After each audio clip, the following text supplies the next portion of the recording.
Hello everyone, I hope you all are good. तो आज का हमारा टॉपिक है इकोनॉमिक्स का, वो है what is market structure, meaning and difference of perfect competition and monopolistic competition. तो चलो हम आज इसके बारे में पढ़ते हैं। सबसे पहले देखिए, मैंने एक जस्ट फॉर योर इन्फॉर्मेशन एक मार्केट स्ट्रक्चर क्या होता है। What is market structure? Market structure in economics refers to how different industries are classified and differentiated based on their degree and nature of competition for goods and services। इसमें क्या होता है, हमारा जो market structure है वो हमारा factors के अकॉर्डिंग डिस्क्राइब किया होता है, डिफरेंट प्रोडक्ट के अकॉर्डिंग, गुड्स एंड सर्विसेज के अकॉर्डिंग, उसकी डिमांड एंड सप्लाईज के अकॉर्डिंग। ठीक है, कि वो किस अंडर आ रहा है। आगे मैंने चार्ट भी बनाया है, जैसे देखिए मार्केट स्ट्रक्चर में perfect competition, monopolistic competition, monopoly, oligopoly. ठीक है, इसमें हम डिफ्रेंशिएट करते हैं कि हमारा प्रोडक्ट या गुड्स या सर्विसेज किसके अंडर आ रहा है। ठीक है, किस कंपटीशन के, हमारा जो प्रोडक्ट है किस नेचर का है। It is based on characteristics and influence the behaviour and outcomes of company working in a specific market. ये हमारा जो भी होता है सब कुछ किस पे, स्पेसिफिक मार्केट के ऊपर डिपेंड करता है। ठीक है, ये हो गया आपका मार्केट स्ट्रक्चर। मार्केट स्ट्रक्चर में बेसिकली जो मोर नंबर ऑफ फर्म्स होती हैं जो प्रोडक्ट प्रोड्यूस करती हैं वो एक इंडस्ट्रीज़ के अंडर आती हैं। उसके बाद फिर हम इसको मार्केट स्ट्रक्चर को प्रिपेयर करते हैं कि वो परफेक्ट कंपटीशन में, मोनोपोलिस्टिक में है या मोनोपोली में है या ओलिगोपोली में है। ठीक है, इसके बारे में हम डिटेल में पढ़ेंगे। Firstly is perfect competition and monopolistic competition. जो आज मैंने प्रेजेंटेशन प्रिपेयर की है वो है based on difference between monopolistic and perfect competition. आपकी कन्वीनियंस के लिए मैंने ये सबसे पहले परफेक्ट कंपटीशन का अलग से मीनिंग प्रिपेयर किया है। फर्स्ट स्लाइड पे आप देखिए definition. Perfect competition describe a market structure where competition is at its greatest possible level।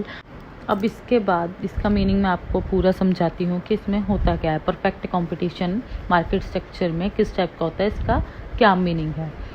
इसमें क्या होता है, very large number of buyer and sellers होते हैं।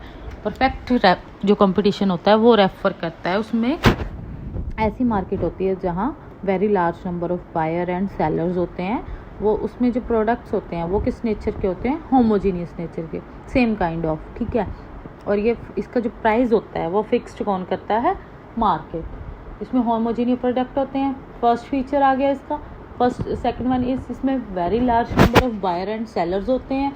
उसके बाद freedom of entry and exit, कि कोई भी अगर कंपनी है उसको फ्रीडम है, वो एंट्री भी ले सकती है और एग्जिट भी कभी भी निकल भी सकती है। Okay, then next one is zero advertising cost. इसमें क्या होता है, क्योंकि हम इसमें परफेक्ट कंपटीशन में क्या करते हैं, होमोजीनियस प्रोडक्ट को सेल करते हैं। ठीक है, जो हर एक फर्म है वो होमोजीनियस प्रोडक्ट प्रोड्यूस कर रही है। फॉर एग्जांपल आप ले लीजिए, जैसे कोई भी वेजिटेबल है। ठीक है, हर एक फर्म है वो सेम काइंड ऑफ वेजिटेबल कर रही है और उसका प्राइस भी मार्केट में सेम रहेगा।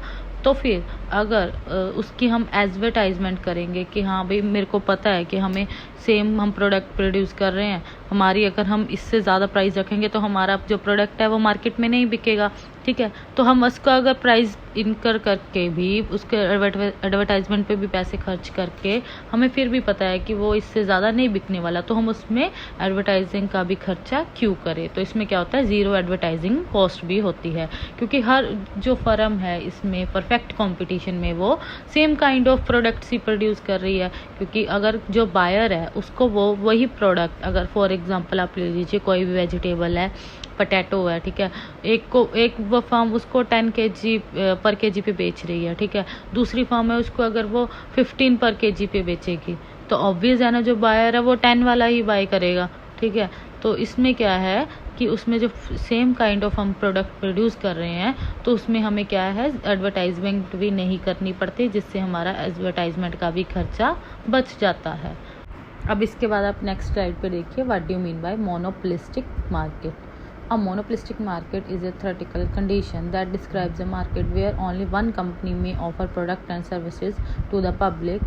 A monopolistic market is the opposite of a perfect competitive market in which an infinite number of firms operate. इसमें क्या होता है, ये मोनोपोलिस्टिक कंपटीशन जो मार्केट होती है ये बिल्कुल मोनोपोली मार्केट के जैसे रिलेट करती है। बट मोनोपोली में क्या होती है, उसमें वो एक ही कंपनी होती है जो वो प्रोडक्ट प्रोड्यूस करती है। मोनोपोलिस्टिक कंपटीशन में क्या होता है, refers to a market situation in which there are large number of firms which sell closely related but differentiate products.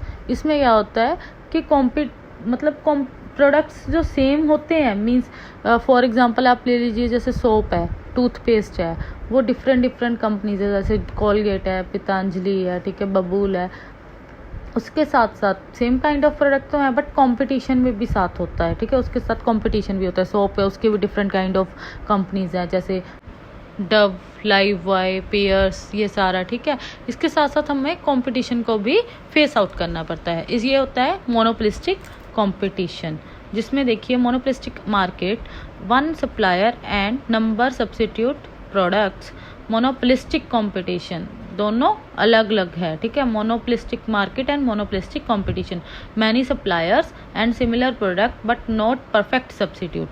वही मैं आपको बता रही हूँ कि परफेक्ट सब्स्टिट्यूट नहीं होता। जैसे मैंने वेजिटेबल का बताया था कि वेजिटेबल है, पोटैटो है तो पोटैटो ही है, उसकी क्वालिटी में भी डिफर हो सकती है but same kind of nature है उसकी प्रोडक्ट की। पोटैटो की जगह ये तो नहीं है ना आपको वो अनियन बेच रहा है उसी रेट में, नहीं ना।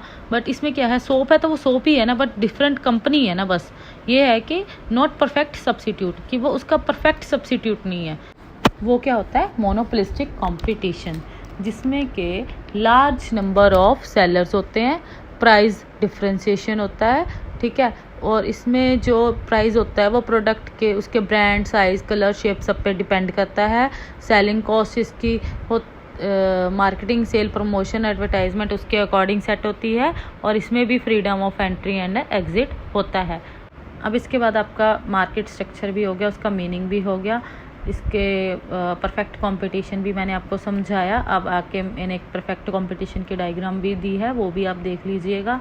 उसके बाद है मोनोपोलिस्टिक कंपटीशन, उसका भी मैंने डायग्राम बनाया है, वो भी आप देख लीजिए। वो आप पेपर में एग्ज़ाम में अगर बना के आएंगे तो आपके उससे मार्क्स जो है वो स्कोर होएगा, ठीक है। अब next one is difference between perfect competition and monopolistic competition, ठीक है। अब जो मैंने आपको पहले बताया उसका गो थ्रू करेंगे हम difference. Basis firstly, second one is perfect competition and third one is monopolistic competition. अब बेसिस में सबसे पहले क्या है, नेचर ऑफ प्रोडक्ट, ठीक है। डिफरेंस में द प्रोडक्ट इज़ होमोजीनियस, ठीक है। मैंने जैसे आपको बताया कि इसमें जो होते हैं प्रोडक्ट होते हैं वो होमोजीनियस काइंड ऑफ के होते हैं, मीनिंग में भी मैंने आपको समझाया था।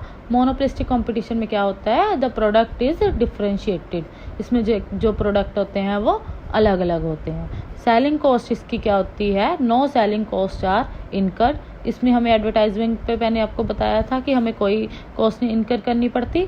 Heavy selling cost are incurred, उसमें क्या होता है कि हमें क्यों हैवी कॉस्ट आती है, कॉस्ट बेयर करनी पड़ती है एडवर्टाइजमेंट कॉस्ट, क्योंकि अगर हमने कंपटीशन में अपना प्रोडक्ट ज़्यादा सेल आउट करना है, उसमें हमें कंपटीशन फेस आउट करना पड़ता है, तो हमें क्या करना पड़ेगा, उसके लिए एडवर्टाइजमेंट ज़्यादा करनी पड़ेगी, तभी हमारा प्रोडक्ट बिकेगा ना, ठीक है। तो हमें उसमें कॉस्ट ज़्यादा बेयर करनी पड़ती है। On the other side perfect competition में उसमें नहीं करनी पड़ती। The next is price. Firm is a price taker as price is determined by the industry. इसमें क्या होता है, फर्म जो होती है वो प्राइस टेकर होती है और जो इंडस्ट्री होती है वो प्राइस डिटरमाइन करती है।